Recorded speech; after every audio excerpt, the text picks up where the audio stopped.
ന്യൂസിലൻഡിനെതിരായ ഏകദിന പരമ്പരയിലെ അവസാന പോരാട്ടത്തിൽ ഇന്ത്യ പരാജയപ്പെട്ടെങ്കിലും ക്രിക്കറ്റ് ലോകത്തിന്റെ മുഴുവൻ കണ്ണുകളും വിരാട് കോഹ്ലി എന്ന ഇതിഹാസ താരത്തിലായിരുന്നു. തോൽവിയിലും തിളങ്ങിയ കോഹ്ലിയുടെ സെഞ്ചുറി പ്രകടനം ആരാധകർക്ക് വലിയ ആവേശമാണ് നൽകിയത്.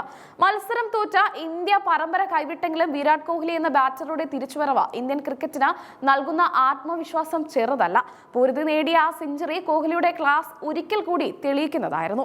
കോഹ്ലി സെഞ്ചുറി പൂർത്തിയാക്കിയ നിമിഷം സ്റ്റേഡിയം ഒന്നടങ്കം ആവേശത്തിലായി. എന്നാൽ അതിനേക്കാൾ ശ്രദ്ധേയമായത് ഇന്ത്യൻ ടീം ഡഗ് ഔട്ടിലെ കാഴ്ചയായിരുന്നു.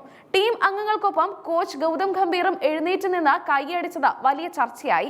ICC ഏകദിന റാങ്കിങ്ങിൽ കോഹ്ലി 1-ാം സ്ഥാനം തിരിച്ചു പിടിച്ചതിന് പിന്നാലെയാണ് ഈ മിന്നും പ്രകടനം വന്നത്.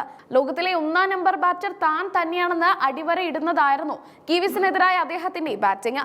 ഈ സെഞ്ചുറിയുടെ മറ്റൊരു നാഴികകല്ല് കൂടി കോഹ്ലി പിന്നിട്ടു. ന്യൂസിലൻഡിനെതിരെ ഏകദിനങ്ങളിൽ ഏറ്റവും കൂടുതൽ സെഞ്ചുറി നേടിയ ബാറ്റർ എന്ന റിക്കി പോണ്ടിങ്ങിന്റെ റെക്കോർഡ് കോഹ്ലി തന്റെ പേരിലാക്കി. ന്യൂസിലൻഡ് ഇന്നിംഗ്സിലെ 40-ാം ഓവറിലായിരുന്നു കോഹ്ലിയുടെ ആ ചരിത്ര നേട്ടം. 91 പന്തിൽ നിന്നാണ് അദ്ദേഹം തന്റെ ഏകദിന കരിയറിലെ 54-ാം സെഞ്ചുറി പൂർത്തിയാക്കിയത്. കൃത്യമായ പ്ലാനിങ്ങോടെയുള്ള ബാറ്റിംഗ് ആയിരുന്നു അത്. പതിവ് പോലെയുള്ള ആവേശ പ്രകടനങ്ങളോ വലിയ ആഘോഷങ്ങളോ കോഹ്ലിയിൽ നിന്ന് ഇത്തവണ ഉണ്ടായില്ല.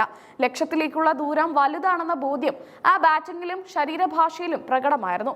338 റൺസ് എന്ന കൂറ്റൻ വിജയ ലക്ഷ്യമായിരുന്നു ന്യൂസിലൻഡ് ഇന്ത്യക്ക് മുന്നിൽ വെച്ചത്. കോഹ്ലി ക്രീസിലുള്ളപ്പോൾ ഇന്ത്യ ജയിക്കുമെന്ന് ആരാധകർ പ്രതീക്ഷിച്ചുവെങ്കിലും മറുവശത്ത് നിന്ന് പിന്തുണ കുറഞ്ഞത് തിരിച്ചടിയായി. ഗൗതം ഗംഭീറും വിരാട് കോഹ്ലിയും തമ്മിലുള്ള ബന്ധത്തെക്കുറിച്ച് നേരത്തെ പല വിധത്തിലുള്ള അഭ്യൂഹങ്ങൾ നിലനിന്നിരുന്നു. അതുകൊണ്ട് തന്നെ ഗംഭീറിന്റെ കയ്യടി സോഷ്യൽ മീഡിയയിൽ വലിയ ചർച്ചകൾക്ക് വഴിമരുന്നിട്ടു. കോഹ്ലിയുടെയും രോഹിത്തിന്റെയും ടെസ്റ്റ് വിരമിക്കലിന് പിന്നിൽ ഗംഭീറാണെന്ന് ചില കോണുകളിൽ നിന്ന് റിപ്പോർട്ടുകൾ വന്നിരുന്നു.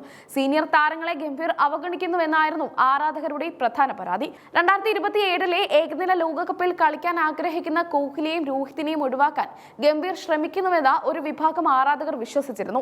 ഇതിനുള്ള മറുപടിയായിരുന്നു മൈതാനത്തെ കോഹ്ലിയുടെ പ്രകടനം. എന്നാൽ കിവീസിനെതിരായ ഈ സെഞ്ചുറി പ്രകടനം ഗംഭീറിന്റെയും സെലക്ടർമാരുടെയും വായടുപ്പിക്കുന്നതാണെന്ന് ആരാധകർ പറയുന്നു. പ്രായം വെറുമൊരു അക്കം മാത്രമാണെന്ന് കോഹ്ലി വീണ്ടും തെളിയിച്ചിരിക്കുകയാണ്. 2027 ലോകകപ്പിൽ കോഹ്ലിയുടെ സാന്നിധ്യം അനിവാര്യമാണെന്ന് ഉറപ്പിക്കുന്നതാണ് അദ്ദേഹത്തിന്റെ നിലവിലെ ഫോം. 1-ാം നമ്പർ റാങ്കിങ്ങും സെഞ്ചുറിയും ആ വാദത്തിന് കരുത്തേകുന്നുണ്ട്. ടീമിനകത്തെ അസ്വാരസ്യങ്ങളെ കുറിച്ചുള്ള വാർത്തകൾക്ക് വിരാമമിടാൻ ഗംഭീറിന്റെ ആ കയ്യടിക്ക് സാധിക്കുമെന്ന് ക്രിക്കറ്റ് നിരീക്ഷകർ കരുതുന്നു. കോഹ്ലിയുടെ മികവിനെ കോച്ച് അംഗീകരിക്കുന്നു എന്നതിന്റെ സൂചനയാണത്. കഠിനാധ്വാനവും അച്ചടക്കവുമാണ് വിരാട് കോഹ്ലിയെ ഇന്നും ലോകത്തിലെ മികച്ച താരമായി നിലനിർത്തുന്നത്. തന്റെ ഫിറ്റ്നസിലും ബാറ്റിംഗ് ടെക്നിക്കിലും അദ്ദേഹം വരുത്തുന്ന മാറ്റങ്ങൾ അത്ഭുതകരമാണ്. സോഷ്യൽ മീഡിയയിൽ ഗംഭീറിനെതിരെ ഉയർന്നിരുന്ന ട്രോളുകൾ ഈ ഒരു സെഞ്ചുറിയോടെ മാറി മറിഞ്ഞു. ഇന്ത്യൻ ക്രിക്കറ്റിന്റെ വളർച്ചയ്ക്കായി കോച്ചും താരങ്ങളും ഒരേ മനസ്സോടെ പ്രവർത്തിക്കുന്നുവെന്ന സന്ദേശമാണത്.